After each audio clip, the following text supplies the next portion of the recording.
नमस्ते दोस्तों, ये स्टूडियो कैसा लग रहा है? पहले तो आप ये बताइए, कमेंट बॉक्स में अपनी राय दीजिए। और आज हम एक देश के सबसे महत्वपूर्ण मुद्दे को समझने की कोशिश करेंगे जो इन दिनों सुर्खियों में है, और वहाँ से जो खबरें आ रही है वो दरअसल अप्रिय हैं। कोई भी देशवासी उस खबर से अपने आप को तोड़ के महसूस नहीं कर सकता। असम और मिज़ोरम का विवाद, जो सीमा विवाद है, वह सीमा विवाद इतना बढ़ गया है कि सोमवार को वहाँ पर एक झड़प हुई, और झड़प में खबर आई कि असम के 6 पुलिसकर्मियों की हत्या हो गई, या यूँ कहें कि उनकी मृत्यु हो गई। और खबरें ये भी है कि 50 से अधिक पुलिसकर्मी जख्मी भी हुए हैं, घायल हुए हैं। और जो दोनों राज्यों के मुख्यमंत्री हैं, मिज़ोरम के मुख्यमंत्री हों चाहे आसाम के मुख्यमंत्री हों, दोनों एक दूसरे पर आरोप प्रत्यारोप कर रहे हैं। और ये घटना तब हुई जब एक दिन पहले ही देश के गृह मंत्री अमित शाह वहाँ से बैठक करके लौटे थे। वहाँ के जो पूर्वी राज्यों के मुख्यमंत्री हैं उनके साथ एक साझा बैठक की थी। उस बैठक में भी ये मामला उठा था कि आसाम और मिज़ोरम का जो सीमा विवाद है उसको सुलझाया जाए, उसका निश्चित रूप से सीमांकन किया जाए।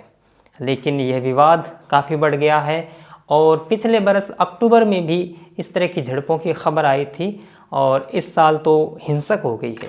हाँ, सीमा विवाद लंबे समय से है, अब का नहीं है, आज़ादी से पहले ब्रिटिश काल का भी है, और वहीं से इसकी जड़ें निकलती है। और आज़ादी के बाद भी जब ये 23वां राज्य बना मिज़ोरम, उसके बाद भी यह विवाद बना हुआ है, लेकिन ठोस कोई मुकम्मल हल नहीं निकला है। तो तमाम राज्यों के जो लोग हैं वो ये चाह रहे हैं कि इस मुद्दे को समझा जाए, और कहाँ से इसकी जड़ें हैं और किस तरह से इसका इतिहास है जो इस तरह की स्थिति निर्मित करता है। तो इस वीडियो में इतिहास समझेंगे कि दरअसल असम और मिज़ोरम के बीच में जो विवाद है इसकी जड़ें कहाँ हैं, ब्रिटिश काल की वो कौन सी नोटिफिकेशंस हैं, इतिहास के वो कौन से कानून हैं, कौन सी धाराएं हैं जिन्होंने इस तरह की स्थिति निर्मित की है। और आप जब तक किसी भी मामले की जड़ नहीं समझते हैं तब तक लगता नहीं है कि इस विवाद का हल क्या हो सकता है, यानी हम एक निश्चित निष्कर्ष पर नहीं पहुंचते हैं। तो जड़ क्या है? आपको मालूम है कि जब देश ब्रिटिश काल के अधीन था, उन लोगों के अधीन था, तब राज्य एक दूसरे में मर्ज थे, इस तरह से अलग अलग नहीं थे, एक ही प्रशासन के अधीन हुआ करते थे। इसी तरह से असम के साथ ही मिज़ोरम था। मिज़ोरम का एक हिस्सा आसाम के साथ था, एक हिस्सा बंगाल के साथ था। मिज़ोरम का जो हिस्सा आसाम के अधीन था उसको लुशाई हिल्स कहते हैं, जो आसाम का एक ज़िला था। लेकिन ब्रिटिश काल के दौरान 2 नोटिफिकेशंस निकले। वो 2 अधिसूचनाएं अगर आप समझ पाएंगे तो आप इस मामले की जड़ भी समझ पाएंगे। पहली सूचना 1875 में निकली थी, जिसके तहत लुशाई हिल्स को कछार मैदान से अलग किया गया था। यानी उस अधिसूचना के तहत ये सीमांकन था, जो लुशाई हिल्स है, जो ज़िला है मिज़ोरम का, वो दरअसल कछार मैदानों से अलग हो जाएगा। जो दूसरी अधिसूचना है वो काफ़ी महत्वपूर्ण है, वो 1933 में निकली थी। 33 का मतलब था कि मिज़ोरम और मणिपुर का जो सीमांकन है वह उस अधिसूचना के तहत आता है। असम राज्य के नेता या वहाँ की सरकार ये चाहती है कि जो मिज़ोरम और आसाम के बीच में सीमांकन होना चाहिए वो दरअसल 1933 के नोटिफिकेशन के तहत होना चाहिए। क्यों होना चाहिए? क्योंकि आसाम को उस नोटिफिकेशन के तहत ज़्यादा ज़मीन आती है, क्योंकि कुछ ज़्यादा इलाके आ जाते हैं। और मिज़ोरम के नेता ये चाहते हैं कि सीमांकन होना चाहिए 1875 के नोटिफिकेशन के तहत, क्योंकि उससे मिज़ोरम को ज़्यादा ज़मीन आ जाती है।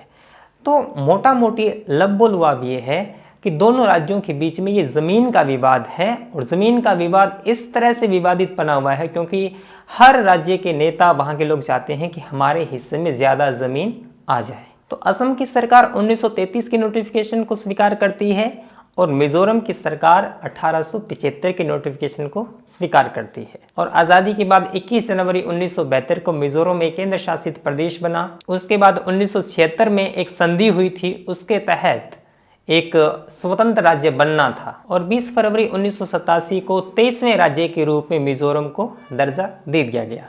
तो कुल मिला के ये पूरा इतिहास है, कुल मिला के ये पूरे विवाद की जड़ है। जो वो 2 नोटिफिकेशन हैं वही सीमा विवाद का मूल जड़ है। दोनों राज्य एक दूसरे को अपने जो सूटेबल है, अपने के लिए जो महत्वपूर्ण लगती है उसको स्वीकार कर रहे हैं, और जो ज़मीन अपने हाथ से जा रही प्रतीत होती है उसको स्वीकार नहीं कर रहे हैं। और मुख्य रूप से क्या है कि जो पहले सीमांकन किया गया था वहाँ वो नो मैन लैंड था, यानी वहाँ पर आबादी नहीं बसती थी। लेकिन जैसे जैसे अब तो सालों की बात हो गई है, 100 साल से अधिक का समय हो गया है, तो मिज़ोरम में भी आबादी बढ़ी है, आसाम में भी आबादी बढ़ी है, तो उस क्षेत्र तक लोग फैल गए हैं जहाँ पर पहले लोग रहते नहीं थे। आपको बता दूं कि मिज़ोरम एक पर्वतीय क्षेत्र है, वहाँ पर घनी आबादी नहीं है, लेकिन धीरे धीरे आबादी बढ़ रही है। तो लोग सीमा के इर्द गिर्द वहाँ पर खेती करते हैं, रहते भी हैं, बस्तियाँ बना रहे हैं, तब जाके वहाँ पर विवाद की जड़ ज़्यादा बढ़ रही है। पहले वहाँ पर कोई नहीं रहता था तो ये विवाद मुखरता से सामने नहीं आता था, लेकिन अब लोग बढ़ गए हैं, वहाँ पर लोग बसना शुरू हो चुके हैं, तो स्थानीय लोगों के बीच में विवाद की स्थिति पैदा हो जाती है, आपस में वो झगड़ते रहते हैं। लेकिन कल की जो घटना है ये पहली बार हुआ है कि पुलिसकर्मी एक दूसरे के आमने सामने हो गए और गोलियां दागने लग गए, और दुखद रूप से वहां पर 6 जवानों की मृत्यु भी हो गई। और केंद्र सरकार का ये कहना है कि वहां पर जो यथास्थिति है उसको बनाए रखें, दोनों के बीच में जहाँ जहाँ राज्य रुके हुए हैं वहीं रहें। लेकिन जनजातीय क्षेत्र हैं वहाँ पर आप कठोर निर्णय भी नहीं ले सकते, ऐसी कार्रवाई नहीं कर सकते कि जनजाति अपने आप को असुरक्षा बोध से ग्रसित पाएँ, अपने आप को अनसिक्योर महसूस करें, ऐसा भी सरकारें नहीं कर सकती। क्योंकि जो पर्वतीय क्षेत्र है, जो पूर्वी क्षेत्र है भारत का, वो दरअसल जनजातियों से बसा क्षेत्र है। वहाँ पर आप वह कार्रवाइयाँ नहीं कर सकते जो कि अन्य देश के अन्य हिस्सों में की जा सकती है। तो कुल मिला के कह सकते हैं कि आसाम और मिजोरम का जो विवाद है वो दरअसल ज़मीनी विवाद है। इसकी जड़ में ब्रिटिश काल के वो 2 नोटिफिकेशन हैं जो न तो मिजोरम की सरकार दोनों को स्वीकार करती है, न आसाम की सरकार करती है। दोनों में से जो अपने के लिए महत्वपूर्ण है, अपने लिए सुविधाजनक है, वही स्वीकार कर रहे हैं।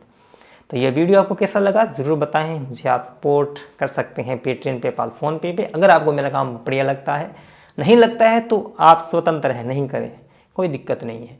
आप सब्सक्राइब कर सकते हैं अगर आपको लगता है कि मेरे वीडियोस आपको कुछ आपके ज्ञान में वृद्धि करते हैं, तो ज़रूर आप सब्सक्राइब करें। मिलेंगे अगली वीडियो में, तब तक के लिए धन्यवाद। सब्सक्राइब कीजिए कुमार शाम यूट्यूब चैनल को और बेल आइकन भी दबाना न भूलें।